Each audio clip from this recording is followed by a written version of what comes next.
ఎట్టకేలకు విశాఖ సిటీ గోపాలపట్నం శివారు ఎల్లపువానిపాలెం sub post office తెరుచుకుంది. Postal శాఖ ఇక్కడి కార్యాలయానికి అద్దె బకాయిలు చెల్లించడంతో పాటు విద్యుత్ బకాయిలు కూడా చెల్లించడంతో పోస్టాఫీస్ తెరుచుకొని ఖాతాదారులకు గురువారం నుంచి యథావిధిగా సేవలందిస్తోంది. ఎల్లపువానిపాలెం సబ్ పోస్ట్ ఆఫీస్ అద్దె బకాయిలు చెల్లించడంలో పోస్టల్ శాఖ బాధ్యతారాహిత్యంగా వ్యవహరించింది. ఇంటి యజమాని ఒత్తిడి తెచ్చినా అద్దె చెల్లించని పరిస్థితి దాపురించింది.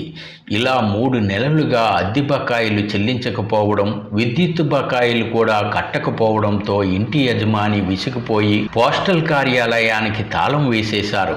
దీంతో పోస్టల్ ఉద్యోగులతో పాటు ఖాతాదారులు గందరగోళంలో పడ్డారు. ఖాతాదారుల సేవలు స్తంభించడంతో బుధవారం గాంధీ న్యూస్ ఛానల్లో ప్రత్యేక కథనం వెలువడిన సంగతి తెలిసిందే. ఇలా ఈ సమస్య పోస్టల్ శాఖ ఉన్నతాధికారుల దృష్టికి వెళ్లడంతో వెంటనే కదలికి వచ్చింది. తక్షణమే అద్దె చెల్లించడంతో పాటు విద్యుత్ బకాయిలు చెల్లించాలని ఆదేశాలు వచ్చాయి.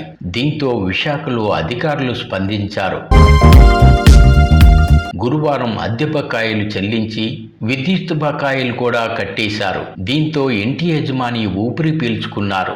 గురువారం నుంచి పోస్టాఫీస్ సేవలు యథావిధిగా పునరుద్ధరించారు. దీంతో ఖాతాదారులు సంతోషించారు. యథావిధిగా ఇక్కడ సేవింగ్స్, ఫిక్స్డ్ డిపాజిట్లు, రికరింగ్ డిపాజిట్లు తదితర సేవలు పొందవచ్చని పోస్టల్ అధికారులు చెప్పారు. ఇలాంటి సమస్య పునరావృతం కానియ్యబోమని హామీ ఇచ్చారు.